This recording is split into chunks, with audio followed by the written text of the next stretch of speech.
Gumagano. Hawakan mo muna siya. Pasensya na kayo, gagamitan natin siya ng stick ha. Pero huwag kang mag-alala, walang sugat kang asawa mo. Kunin mo yung katabi ng stick nito. Di ba may katabi to? Tingnan natin kung ano. Bukas ng pahay. Akit. Ilan taon na to? 28 po. Hindi siya cesarean. Cesarean po.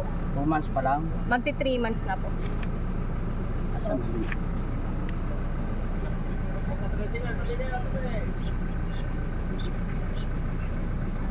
Sa pamamagitan, pagsabit ko sa inyong pangalan, Panginoong Jesus, Amang Nazareno, ako'y nananalig at nananampalataya na dinidinig mo ang aking panalangin. Ako'y humihingi ng gabay upang kung talagang totoong may nananakit sa loob ng katawan lupa niya, ay nililibin ko to sa pangalan mo sa Kristo. Amen. Pahinga na po. Alam mo. Tingnan lang.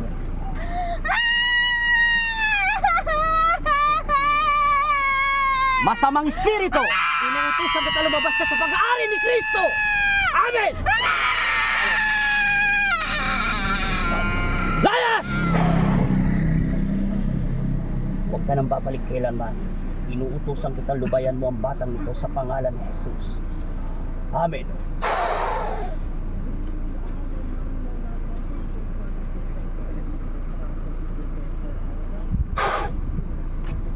Gising. Sabihin mo in Jesus name. Jesus name. Ano pangalan mo? Pangalan? Anong apelido? Anong pangalan ng boyfriend, asawa mo? Ilan ang anak mo? Anong pangalan niya? Babae siya, lalaki?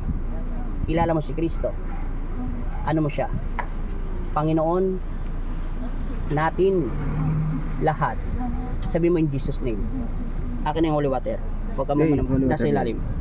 Ito po. Pasensya na kayo, malinis naman tong holy water. Oh, papatak lang ng labi mo.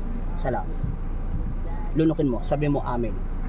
3 beses. Amen. Isa pa. Amen. Ulitin mo. Amen. Pikit.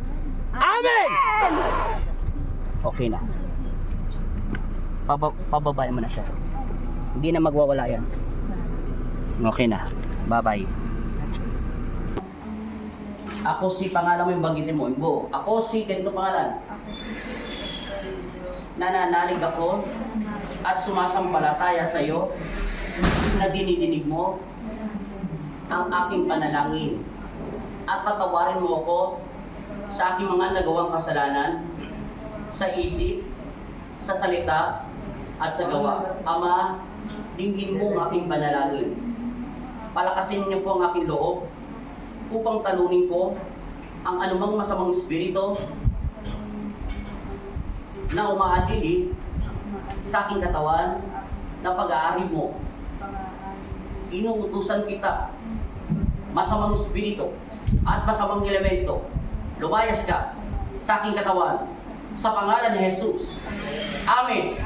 Ama Jesus, Amang Nazareno, kami ang iyong mga anak. Ilayo kami sa panganib at masamang espiritu.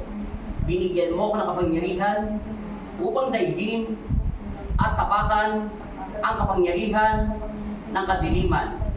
Kaya kayo po ang manguna sa aking buhay. Amen.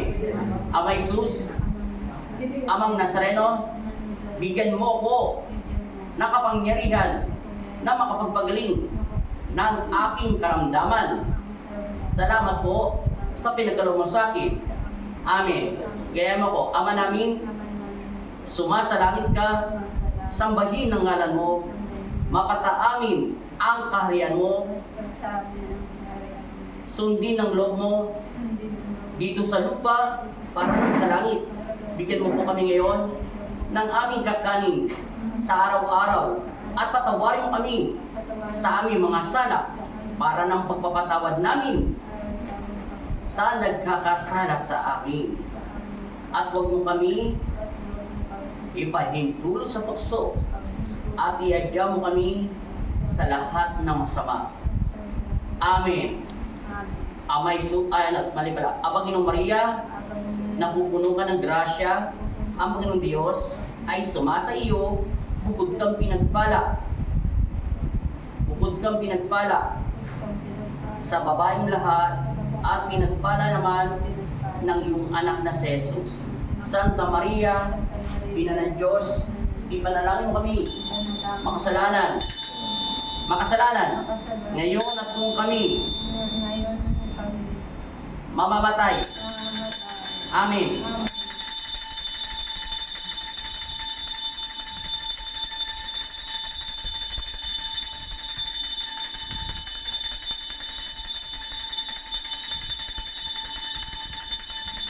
Three times sa in Jesus' name.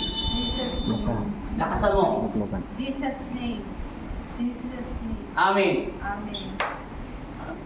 Wala. Bakit mo kinakagat ang asawa mo kanina? Dila tumata. Bakit mo siya kinakagat? Nangagat ba siya? Bakit mo kinakagat yung boyfriend mo? Oy, tingin ka sa akin. Bakit mo siya kinakagat? Kalame pa di. Hindi mo alam? Tingin ka, pikit. Diretso ng tingin. Tingin, bilat agad, diretso lang.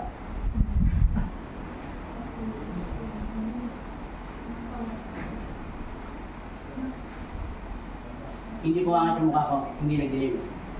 Okay na, wala na yung demonyo. Hindi ko alam kung bakit kasi naniba ng Diablo. Taga saan kayo? Ilan bang gigamot tumakot sa kanya? Dalawa. Namatay na isa? sakit po niya. Ayaw na siyang dumating? Babae, lalaki? Tingala ka. Pigit. Sa pamamagitan ng pagsabit ko sa inyong pangalan, Panginoong Hesus, Amang Nazareno, ako'y nananalig at nananampalataya na dinidinig mo ang aking panalangin upang lipunin ko ang masamang espiritu na umaanili sa pag-aari nyo. Umiwalay ka sa katawan niya.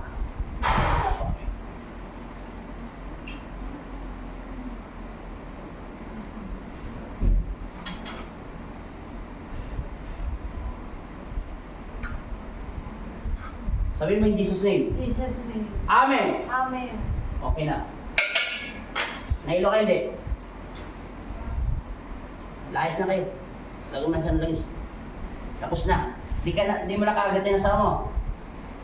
Huwag na. Di mo na kagatin. Okay, lagyan mo langis. Salamat. Kailan pa pala siya nagkaganyan?